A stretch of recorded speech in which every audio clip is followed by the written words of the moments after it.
চারপাশটা খেয়াল করলো। যখন বুঝতে পারলো তার কিছুই হয়নি, সে জাঙ্কুকের হাতের উপর ঝুলে আছে, তখন খুশিতে যেই না লাফিয়ে উঠতে যাবে, তখনই তার হাতে থাকা লবণ ছিটকে জাঙ্কুকের চোখে গিয়ে পড়ে। জাঙ্কুক এতক্ষণ তের দিকে তাকিয়ে থাকলো, এখন আর চোখে কিছু দেখতে পারছে না, বারবার চোখের পলক ফেলছে। জাঙ্কুককে এভাবে হাঁসফাঁস করতে দেখে তে তাড়াহুড়ো করে তার হাত দিয়ে জাঙ্কুকের চোখে চারপাশে লবণ মুছতে থাকে। এতে জাঙ্কুকের হাঁসফাঁস যেন আরো বেড়ে যায়। তখন তে খেয়াল করলো তাড়াহুড়োয় সে তার লবণ মাখা হাত দিয়ে জাঙ্কুকের চোখ মুছিয়ে দিয়েছে, তাই তো এখন জাঙ্কুকের এই অবস্থা। জাঙ্কুক যাওয়ার সময় চোখ ডলতে ডলতে পেছন ফিরে তাকায় আর দাঁত কটমট করে তেকে উদ্দেশ্য করে বলে, স্টুপিড একটা। এদিকে তে এখনো হাঁ করে তাকিয়ে আছে। উনি কি আমায় খ্যাত ভাবলেন? তে তুই আসলে একটা খ্যাত, না হলে এত বড় ভাইয়ের সাথে কেউ এমন অবস্থা করে? তে আসলে একটা ম্যানারলেস। তখন রাত প্রায় 10টা। রাতের খাবার খেয়ে নিজের রুমে বসে ল্যাপটপ ঘাঁটছে জাঙ্কুক, আর পাশেই শুয়ে শুয়ে মোবাইলে গেম খেলছে সুবিন। তখনই তাদের রুমে কড়া নাড়লো তে। সুবিন দরজা খুলে দরজার ওপাশে তেকে দেখতে পেয়ে সুবিন বেশ খুশি হলো। তারপর হাসি হাসি কণ্ঠে বলল, আরে তে নাকি, আসো ভিতরে আসো। সুবিনের কথা মতো তে ভেতরে আসতে যাবে, তার আগেই বাদ ছেড়ে জাঙ্কুক বলল, ভেতরে আসতে হবে না, যা বলার ওখানে দাঁড়িয়ে বল। তে এবার আমতা আমতা করে বলল, আসলে মা আপনাদের জন্য দধি পাঠিয়েছে, রাতে খাওয়ার পর খাননি তো তাই। এবার জাঙ্কুক সুবিনকে উদ্দেশ্য করে বলল, ওর হাত থেকে ট্রেটা নে তো সুবিন। সুবিন তের হাত থেকে দধির ট্রেটা নিয়ে ধরে, তারপর পিছনে ফিরেতে মুখ কাচুমাচু করে বলল, আসলে ভাইয়া বিকালে আমি আর কিছু বলতে যাবে, তার আগেই তেকে থামিয়ে দিয়ে জাঙ্কুক বলে ওঠে, তোর যদি কিছু বলার থাকে তাহলে ছাদে গিয়ে দাঁড়া, আমি আসছি। না না, তার দরকার নেই, আমি এখানেই বসেই বলতে পারবো। তে হাসি হাসি দিয়ে কথাগুলো বলল, কিন্তু আমি শুনবো না, যা বলছি সেটা শোন গিয়ে, ছাদে দাঁড়া, আমি আসছি। তে আর কথা বাড়লো না, কারণ সে জাঙ্কুকের এটুকু কথা শুনেই বুঝতে পেরেছে লোকটা বেশ রুড। তার উপর বিকালের ওই কাহিনী, নিশ্চয়ই অনেকটা রেগে আছে আমার উপর, তাই তো এমন ভাবে রেগে রেগে কথাগুলো বলল।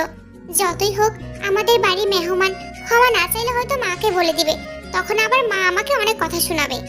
ছাদে আসার পর এখন বেশ শীত লাগছে তের। এমন সময় কারো পায়ের আওয়াজে পেছনে ঘুরলো তে। ব্ল্যাক কালার ট্রাউজার পকেটে হাত ঢুকিয়ে তার দিকে এগিয়ে আসছে জাঙ্কুক। জাঙ্কুকরা কালকে এই বাড়িতে আসলেও তে এখনো জাঙ্কুককে খেয়াল করে দেখেনি। এই প্রথম তে জাঙ্কুককে খুব ভালোভাবে খেয়াল করলো। জিম করা প্যাটার্ন শরীর, সাদা সুন্দর চেহারা, আর সব থেকে সুন্দর ঠোঁটের নিচে কালো তিলটা। কয়েক মুহূর্তের জন্য তে যেন ধ্যানে পড়ে গিয়েছিল। ধ্যানে পড়ারই কথা, সদ্য যৌবনে পা রাখাতে এই প্রথম কোনো ছেলেকে এতটা খেয়াল করে দেখলো, তাও আবার যেমন তেমন ছেলে নয়, অসম্ভব সুন্দর দেখতে একটা ছেলেকে। পরক্ষণেই মনে পড়ে গেল তার, ছিতে এটা তোর বড় ভাইয়া, ওনাকে এভাবে কেন দেখছিস তুই? আর তাছাড়া তুই এখানে তার কাছে ক্ষমা চাইতে এসেছিস। হঠাৎই কারো ডাকে ধ্যান ভাঙলো তের। এবার সে একটু নড়েচড়ে উঠলো। এভাবে হা করে কি দেখছিস আমায়? আমার কি রূপ বেড়েছে? আর যদি বের হয়েও থাকে তাহলে এভাবে নজর দেওয়ার মানেটা কি? তেই কিছু বলছে না দেখে জাঙ্কুক আবার প্রশ্ন করলো, কি হলো বল? আমার যদি নজর লেগে যায় তাহলে কি হবে? এত কাছাকাছি একটা ছেলেকে দেখে কেমন যেন লাগলো তের। দূরে গিয়ে দাঁড়িয়ে মাথা নিচু করে বলল, আসলে ভাইয়া বিকালে ঘটনার জন্য আমি দুঃখিত। বিশ্বাস করুন ভাইয়া, আমি মোটেও ইচ্ছা করে এটা করিনি, পুরোটাই একটা অ্যাক্সিডেন্ট। আপনি দয়া করে মাকে কিছু বলবেন না ভাইয়া। জাঙ্কুক এবার নাক ছিটকে মিনমিনিয়ে বলল, এই মেয়েটা এক লাইনে কতবার ভাইয়া বলবে? কিছু বললেন ভাইয়া? এবার জাঙ্কুক একটু গম্ভীর ভাব করে বলল, এত সহজে আমি কাউকে ক্ষমা করি না, তুই বরং কানে ধরে উঠবোস কর, তাহলে দেখি ক্ষমা করা যায় কিনা। জাঙ্কুকের কথা শুনে তে তো 420 ভোটে ঝটকা খেলো। কি বলে এই লোক, এইটুকুনি ভুলের জন্য কিনা কান ধরতে হবে? এটা আমি কখনই করব না। মনে মনে কথাগুলো বললেও জাঙ্কুকের দিকে তাকাতে কলিজা শুকিয়ে এলো তে। জাঙ্কুকের চোখ মুখ গম্ভীর। তে এবার ভয়ে ভয়ে বলল, ভাইয়া প্লিজ অন্য কিছু বলুন, আমি এটা করতে পারবো না। কিন্তু জাঙ্কুকের এতে কোনো হেলদোল হলো না। সে বেশ স্বাভাবিকভাবেই বলল, আমি যেটা একবার বলি সেটাই করি, তাই টাইম ওয়েস্ট না করে যেটা করার দ্রুত শুরু করে দে। তে এখনো মাথা নিচু করে ঠাই দাঁড়িয়ে আছে। জাঙ্কুক মিথ্যা হাই তুলে বলল, তোর যদি সারা রাত জেগে থাকার ইচ্ছা হয় তাহলে থাকতে পারিস, কিন্তু আমার ঘুম আসছে। আমি আমার মূল্যবান সময়গুলো তোকে শাস্তি দেওয়ার মতো ফালতু কাজে নষ্ট করতে চাইছি না। তাড়াতাড়ি শুরু কর, কুইক। কিন্তু ভাইয়া, তে কিছু বলতে যাবে তার আগে জাঙ্কুক বলে, কথা বাড়ালে শাস্তি ডাবল হবে। এই বলে ছাদে রেলিংয়ে হেলান দিয়ে আরাম করে দাঁড়ালো জাঙ্কুক। রাগে দুঃখে কান্না পেয়ে গেল তের। জাঙ্কুকের কথা মতো চোখ খিচে টানা 10 বার কান ধরে উঠবোস করে থামলো সে। তে মাথা নিচু করে দাঁড়িয়ে আছে। জাঙ্কুক ধীর পায়ে তের কাছে এসে দাঁড়ালো। এরপর শান্ত গলায় বলল, ভুলটা কম ছিল বলে শাস্তিটাও ছোট ছিল। এরপর ভুল করলে শাস্তিটাও কিন্তু বড় হবে। জাঙ্কুকের মুখে এমন শাস্তি পাওয়ার কথা শুনে তের চোখ দুটো ছলছল হয়ে গেল। তে চোখের পানিটুকু আটকে রেখে নিচের দিকে তাকিয়ে হাঁটা শুরু করে। তখনই আবার জাঙ্কুক বলে ওঠে, আমি যে কদিন বাড়ি আছি ততদিন আমার ঘরের আশেপাশে বা আমার বন্ধু সুবিনের ধারে কাছে আসতে যেন না দেখি। সুবিন কথা বলতে চাইলেও ওকে ইগনোর করে চলে যাবি। আর যদি আমার কথা না শুনিস তাহলে কিন্তু এর থেকেও বড় শাস্তি দেব, কথাটা মাথায় রাখে যেন। এরপর তের চুল থেকে তার মাথায় আটকানো রাবার ব্যান্ডটা একটানে খুলে ফেললো জাঙ্কুক। সাথে সাথে তের লম্বা চুলগুলো আছড়ে পড়লো তার পিঠে। এবার যেতে পারিস। তে আর কোনো কথা না বলেই ধীর পায়ে ছাদ থেকে নেমে আসে। এই লোকটার মুখোমুখি আর কোনোদিনও হবে না সে। কত বড় সাহস, আমাকে দিয়ে কান ধরে উঠবোস করিয়েছে, আবার তার কথা না শুনলে শাস্তি দেওয়ার হুমকি দিয়েছে। আজ মামুর ছেলে বলে ছেড়ে দিলাম, না হলে আমিও বুঝিয়ে দিতাম তে কি জিনিস। হো, কিন্তু তার সামনে গেলেই তো আমার হাওয়া কেমন বেরিয়ে যায়। তখন তো তার চোখের দিকে তাকাতেই ভয় লাগে। এই লোকটা অনেক খারাপ, আমি আর কখনোই এই লোকটার মুখটাও দেখতে চাই না।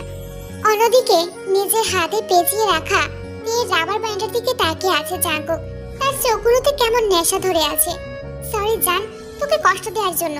কি করব বল, তোকে নিজের খাঁচায় বন্দি করে রাখতে হলে এতটুকু কঠোর তো আমাকে হতেই হবে।